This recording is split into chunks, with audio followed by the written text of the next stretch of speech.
Thank you very much, everybody, for coming here and joining us to this Eteron Institute for Research and Social Change first discussion here at the Delphi Economic Forum.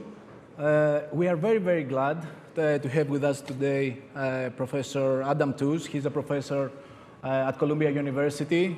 He's teaching history, and he's the director, if I'm correct, of the European Institute. Yep. And in the last week, I'm sorry, I will do it, we saw a cover magazine at the New York Mag that he is the man who explains everything. So we have the difficult task of explaining everything in 29 minutes, I think. And I'm sure that we'll fail this task. But let's start our discussion. So, Adam, I have a simple question. There are not simple questions, but anyway, for the beginning, recently I read something that you wrote at Financial Times. I think you were talking that we are actually experiencing a reconfiguration of globalization and not a deglobalization, because we see now after the economic sanctions on Russia that there are new financial and trade linkages between Russia, China, India, and I would like to ask you if you think that there is a rebalancing of power between the United States and the rest of the world. Yeah, it's a perhaps somewhat fussy point, but it does seem helpful to me to think in terms of reconfigurations of globalization rather than deglobalization. Mm-hmm. The trigger for this piece was a letter to shareholders by Larry Fink, the legendary CEO of BlackRock, and when Larry Fink blows his nose, the world pays attention. And he produced what I thought was, in the end, not a very convincing account of the shock of Ukraine. And this then became a story about deglobalization. And I really don't think that's a helpful way of thinking about our current situation. If you think about, say, the supply chain narrative, which comes up so often, I mean, basically, it takes a supply chain to beat a supply chain. So if Germany is now serious, for instance, about uncoupling from Russian gas, what does it do? Well, in the first instance, it's going to build new LNG terminals, which we may argue about as a strategic policy. And then it's going to do a new gas deal with Qatar. So it doesn't end globalization. It reconfigures it and places it in a new set of relationships. Within these polarized groupings, we may see much tighter connections. And this is also something we've seen in history, of course. If you think about the way in which economic connections were reconfigured within Europe and the United States in the course of World War II, including Greece in the Marshall Plan era. But I think then also it's very interesting to separate out from this issue of, as it were, the shape and the map of globalization, the question of power. And I think part of our problem is that we've come out of an era, arguably two eras, in which the notion of power, the concept of power, was simple. It was kind of like a shish kebab, if you like everything lined up on a single spear. You had the military dimension, you had the economic dimension, you had the cultural dimension, you had the diplomatic dimension, you had the soft power media sphere, and they all, in a sense, could be articulated around a single axis. Yeah. And this is classically true, again, of the 1945 period. It's classically true to an extent of the unipolar moment in the 1990s as well. And I think that a characteristic feature of our current period, and one that makes analysis incredibly difficult, which is why we end up with these big, baggy terms like the reconfiguration of globalization. Yeah. Like, what does that mean? Like, part of our problem is that they've all come apart.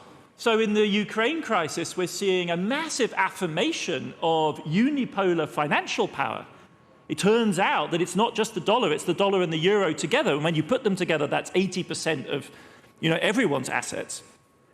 And on the other hand, in the sphere of trade, for instance, we're seeing just irresolvable multipolarity. America cannot dictate trade policy in Asia anymore because it's simply not the largest economic actor in that space. Mm-hmm. And in the military sphere, again, we see bipolarity, different dimensions. So I think our problem as analysts and our problem as citizens coming to terms with this situation is simply that power doesn't line up in the way that it used to. This may present opportunities in some senses, because there may be opportunities for reclaiming power in certain dimensions.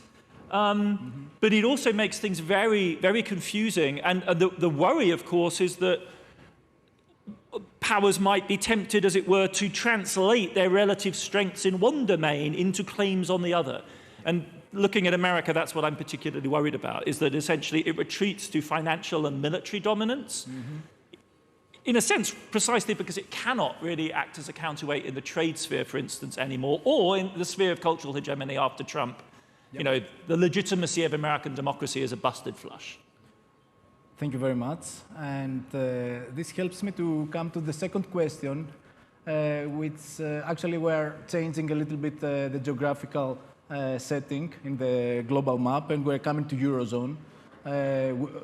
Most of the people have read what you've written in your book, Crust, about the eurozone crisis. And a couple of months ago, I would ask you, before the war in Ukraine, I would ask you if you think, what are the prospects in terms of economic policy for the eurozone, because we have seen a lot of transformations, most of the time, always delayed, of course, in the eurozone in terms of economic policy. And a lot of complexity is added on from the war in Ukraine because the energy factor comes into the model.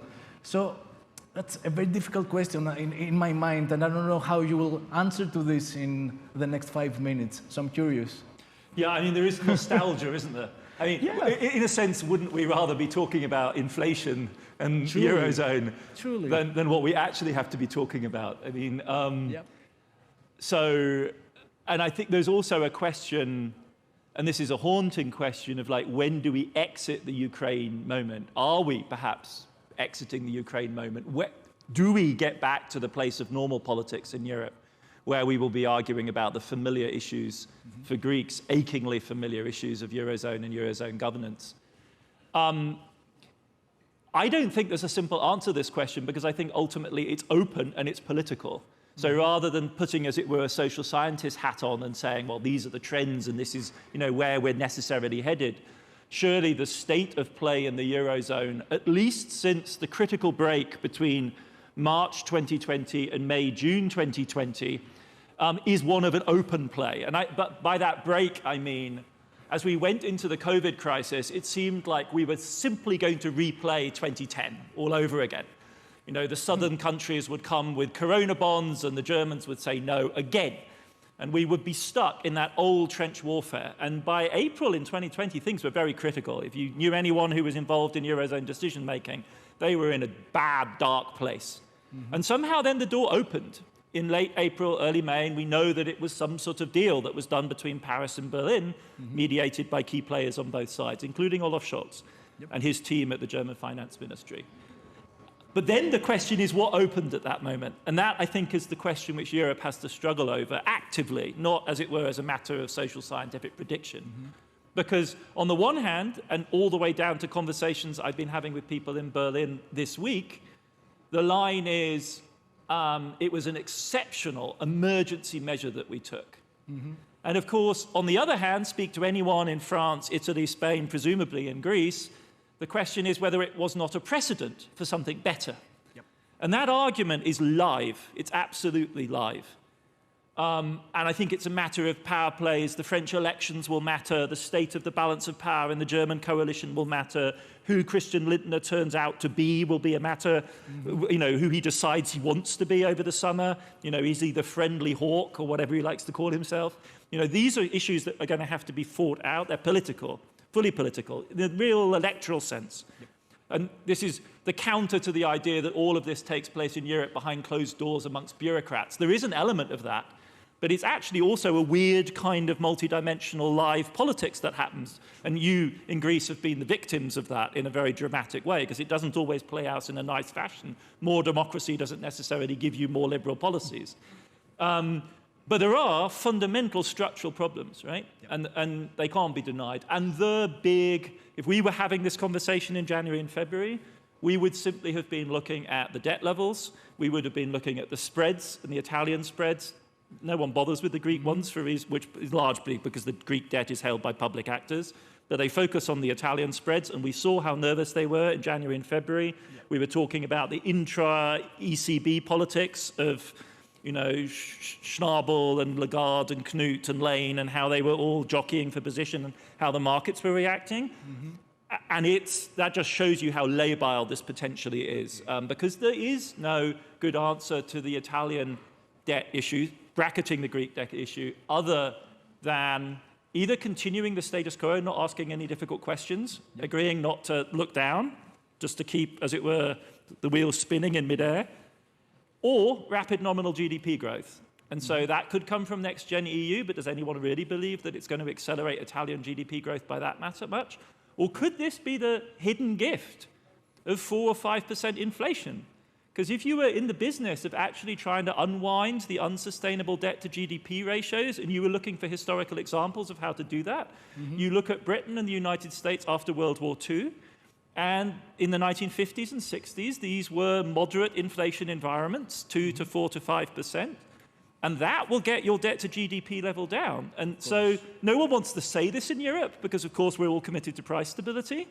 But frankly, if you were actually trying to eat away at the Italian one, which is doable, the Greek one is too big, but the Italian one, you could maybe get yourself down to 130% of GDP if we had 5 years of 5% nominal GDP growth. So I'm an inflationist at heart, but I'm surprised. Perhaps it's not surprising that this can't be spoken out loud. That would get us somewhere.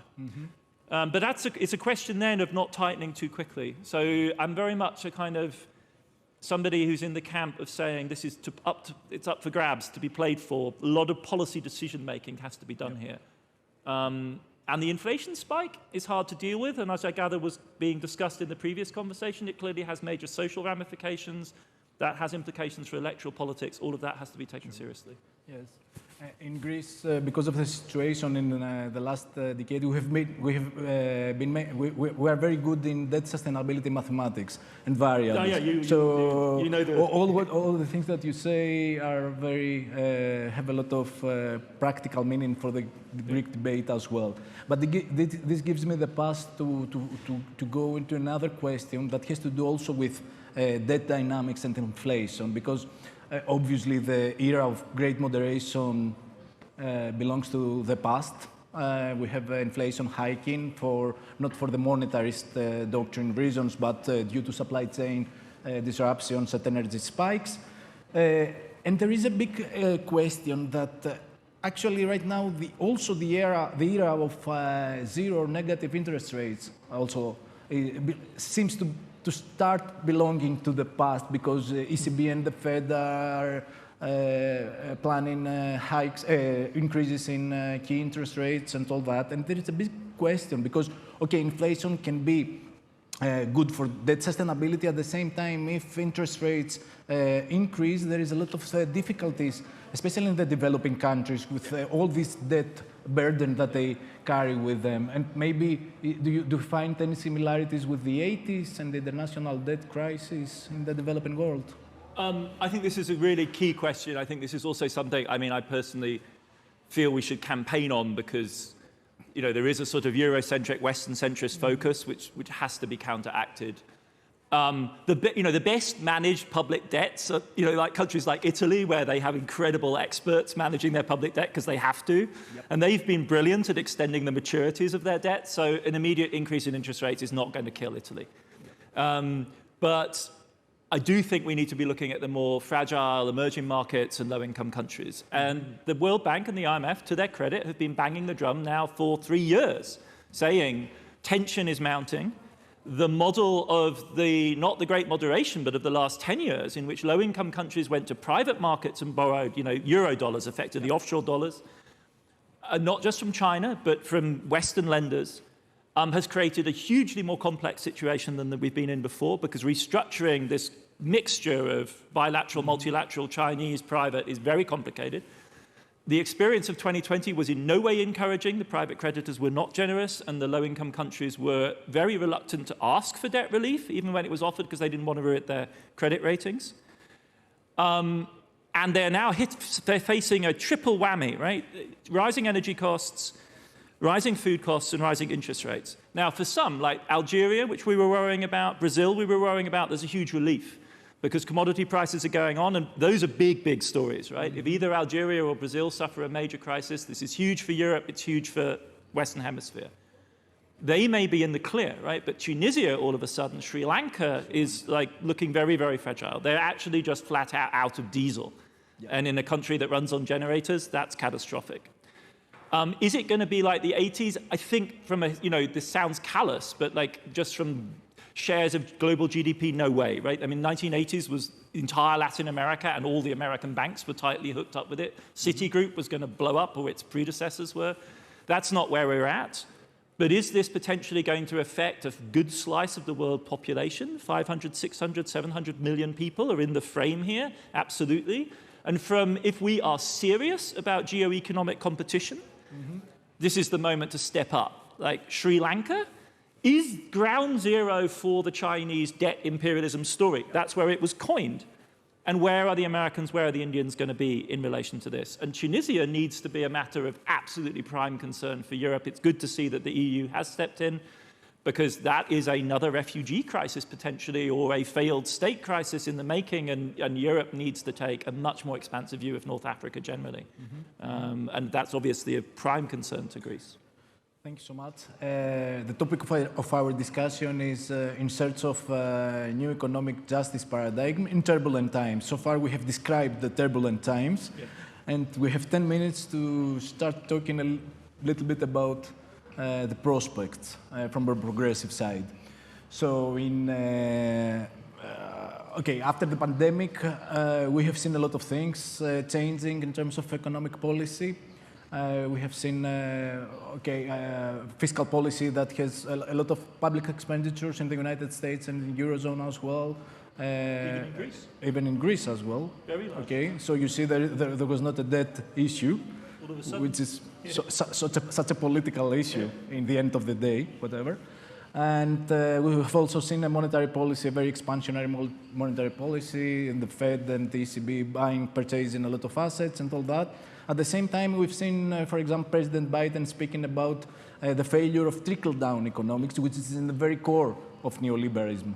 I remember after the crash of 2008, there were a lot of discussions about the strange non-death of neoliberalism and all that. And the big question now, there's a specter haunting all the progressives people. Is neoliberalism coming to an end? Do you have an answer to that big, vital question? In 4 minutes, please.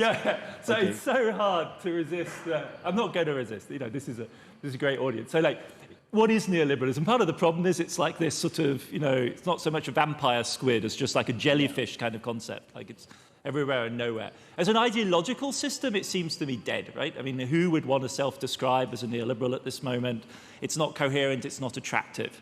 So at that level, I think, you could say it's over. It's no longer inspiring. It was an inspiring political project in its heyday. Yep. I'm old enough to remember how exciting it seemed in some ways, even if terrifying. However, you could also think of neoliberalism as a form of governance, and that's where I think practices of government.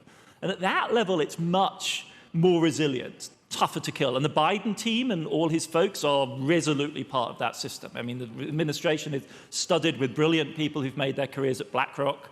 That in and of itself is a neoliberal phenomenon, right? That they can oscillate in and out of government and into business like that. And so the solutions they come up with tend to be public-private partnership type solutions. And those are the flavor du jour in relation to climate, global development, right?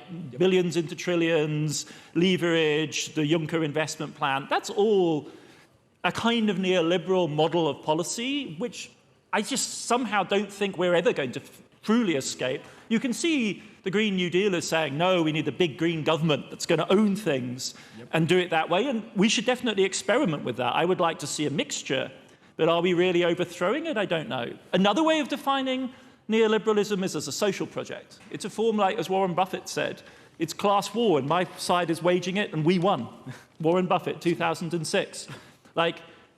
Can we honestly say that anything has changed at that level? Clearly not. There are more enlightened, more interests taking over, but no real fundamental pushback. And the fourth dimension, and this is the one where I think you can be most decisive, is that neoliberalism was a project of American power. That's what it was really about. This is a big part of the Greek left critique, is that this is essentially American imperialism writ in economic form. That, I think, is the dimension where America's position is most challenged. But what comes after it? This is also, I think, the next question to ask. After neoliberalism, does anything good come?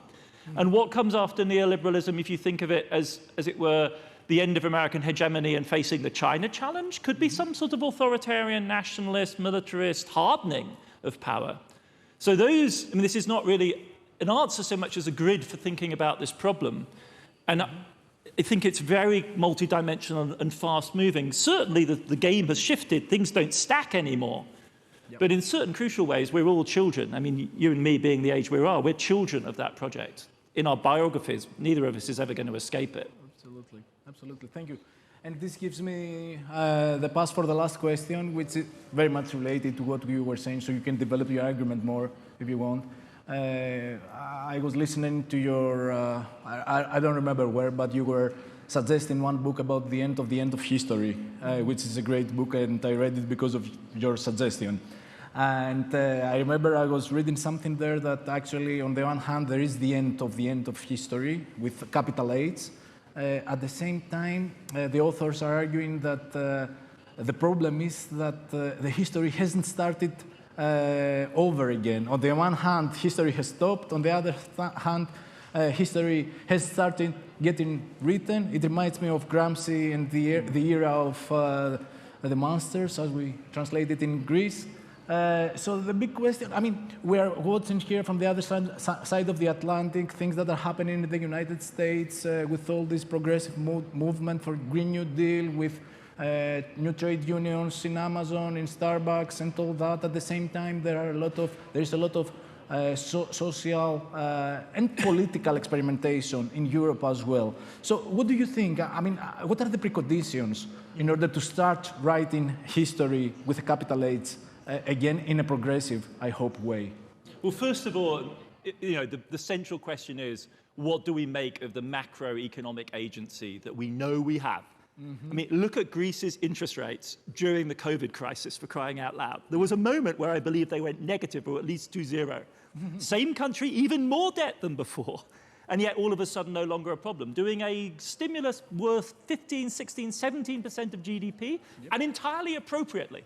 And being applauded for doing it. And why is it not a problem? Because the ECB is buying the debt. We know what the answer to this question is, right? So if we want to take control of economic history, we know that we have the capacity to do it to a certain extent. That's the kind of 30,000 feet view of this. Mm-hmm. That needs to be there, because otherwise there are no options. And no one in Greece needs to learn that lesson again. If you turn the macroeconomic valve off, everything else stops. At the ground level, I think the COVID crisis also taught some really profound lessons. And for me, in an odd way, they all come to revolve around the question of intergenerational equity. They come to revolve around the question that we sacrifice the interests of young people to protect the health of the elderly. And it was the right thing to do. Yep. Right? But the question then is, what's the payback? What's the compensation? What's the social justice offset?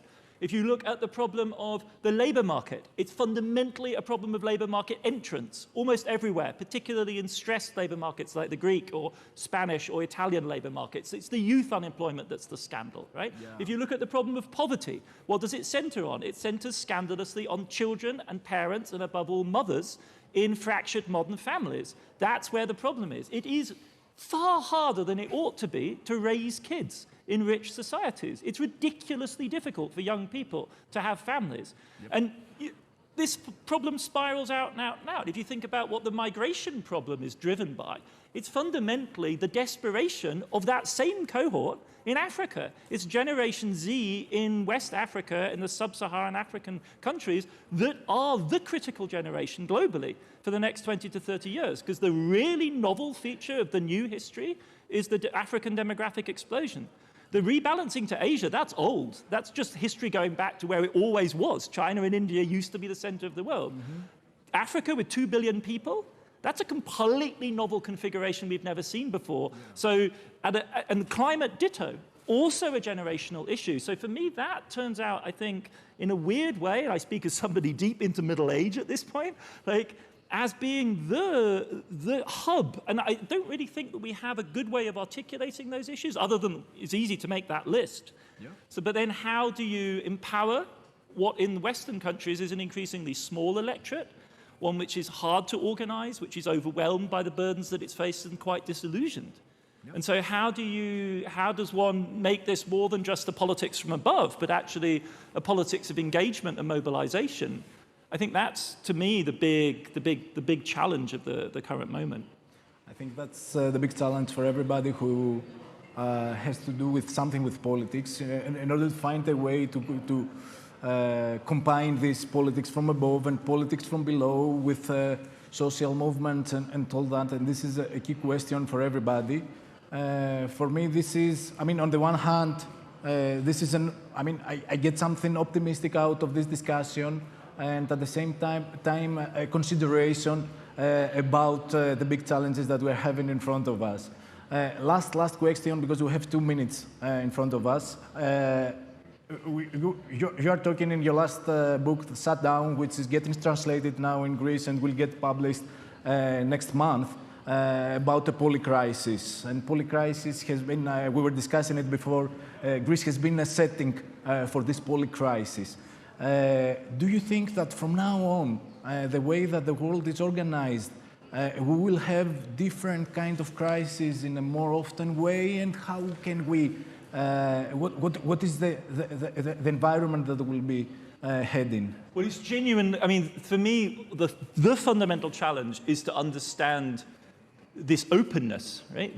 It genuinely is. I mean, you were talking about the end of history, and has it really restarted? Well, maybe it's restarted, but in a shape that we don't recognize, because it's not moved forward by the huge narratives of, I don't know, the organized working class, or in much of Europe, the national appeal has, it has an appeal to some people, but is it really a progressive, future-orientated conversation, or one that's really defensive fundamentally? And I think our difficulty in Greece for this is really an extraordinary laboratory of working through how you think about the climate problem, the problems of inequality and instability in global capitalism, the huge intergenerational issues, the liminal position of Greece between the rich world and Africa and Asia.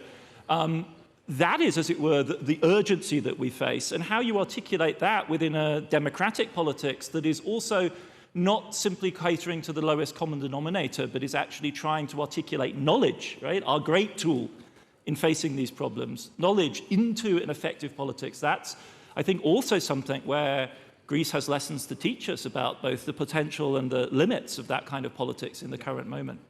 Thank you so much, Adam. From behalf of Eteron Institute, we want to thank you and all of you. It was a great discussion, and we were very, very glad to have you with us. Thank you so much. Thank you.